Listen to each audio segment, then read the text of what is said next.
ఇప్పుడు చూస్తున్నట్టయితే మన ఎండాకాలం అయితే వచ్చింది బాగా. ఈ ఎండాకాలంలో మీకు బిజినెస్ ఎట్లా ఉంది, మీకు ఎట్లా నడుస్తుంది, మరి ఈ ఎండలు ఎట్లా ఉన్నాయి? ప్రజెంట్ ఇప్పుడు మే నెల కదా, ఆటోమేటిక్గా 44-42 పబ్లిక్ కూడా లేదు. చూస్తే మనం యాక్చువల్గా ఏ పెట్రోల్ బంకుల్లో రేట్లు పెరిగినాయని బండ్లు అసలు రావట్లేదు. రెండోది ఫుట్పాత్ మీద మేము కూర్చొని కూడా చాలా ఇబ్బందులు పడతాను. ఏదైతే ఇంటికి 100% చాలా వరకు 40% డౌన్ అయిపోయింది. ఏమీ లేదు. ఎక్కడి నుంచి వస్తారన్న మీరు?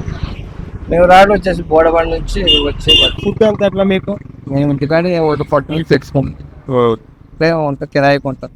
అంటే ఈ కిరాయి ఖర్చులు వస్తున్నాయా ఈ బిజినెస్ కి, లేకపోతే ఏంటి? ఈ 2-3 నెలల కిరాయి ఖర్చు కూడా వెళ్తూ కష్టం. అంటే ప్రభుత్వానికి ఎలాంటి సాయం కోరుకుంటున్నారు?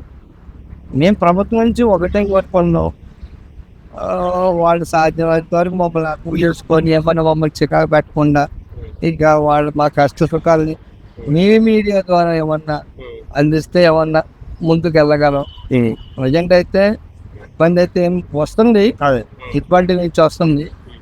అది కూడా గవర్నమెంట్ పక్కన సహకరిస్తూ ఉంటే పక్కన ఫైనాన్షియల్గా ఏమైనా హెల్ప్ చేస్తారో పర్లేదు, అలాగే మాకు ప్రాబ్లం లేదు. ఇన్ కేసు ఏంటంటే మేము డిగ్రీ చేసిన వాళ్ళే, ఆయన డిగ్రీ కంప్లీట్ అయిపోయింది, నా డిగ్రీ కంప్లీట్ అయిపోయింది. ఈ ఏజ్ లో మాకు ఏ జాబ్ లేవు, ఇది తప్ప మాకు ఏ ఆధారం ప్రొజెక్ట్. మీకు ట్రాఫిక్ పోలీస్ వాళ్ళతో ఏమైనా ఇబ్బంది ఉందా?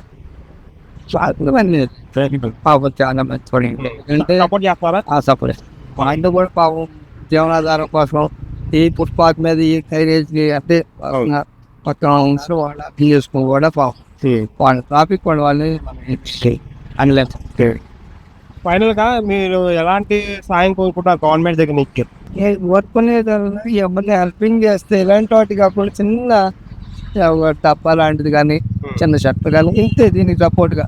ఇది ఆల్రెడీగా ఖాళీ ఉంది కాబట్టి ఉన్నంత వరకు చిన్న ఒక చిన్న డబ్బా ఇస్తే ఆ డబ్బాకి లాకేసుకొని ఈ సామాన్లు మళ్ళీ మోసుకోవాలి, వేరే చోట పెట్టుకోవాలి. వేరే చోట పెట్టుకుని వెళ్ళాలి అక్కడ. అవును సార్, అది ఒక ఇబ్బంది అవుతుంది. రెండోది సామాన్లు మోసుకోవాలి ఇద్దరు ఆ బండి మీద, ఇద్దరు ఇబ్బంది అవుతుంది, చాలా ఇబ్బంది అవుతుంది. ఇంకే నేనేమనుకోండి తమ్ముడికి ప్రెజర్ అవుతుంది చాలా వరకు, ఆయన లేడనుకోండి నాకు ఒక్కటి అవుతుంది. మరి ఏదన్నా అవకాశం ఉంటే చిన్న డబ్బుకి అవకాశం ఉంటే గవర్నమెంట్ ఉంది. ఎక్కడ ఉంది మీ షాప్ లొకేషన్? ఎక్కడ ఉంది? కస్టమర్లు రావడానికి 2 మాటలు చెప్పండి. మా షాప్ లొకేషన్ వచ్చి మసీద్ ఉంది కదా సార్, మసీద్ ఉంది కదా, మసీద్ పక్క ఏరియా అంటే ఈ ఏరియా ఇది 100 feet రోడ్. 100 feet రోడ్ లో 100 feet రోడ్ మాదాపూర్ వస్తే మీ షాప్ దగ్గర. ఎస్, బిసైడ్ ఇటు మసీద్ పక్కన. దీని షాప్ పేరు మంది marbles Sandeep Sandeep marble shop పక్కన శ్రీనివాస స్టాల్ అని ఇది మేము ఓకే షాప్. Okay thanks.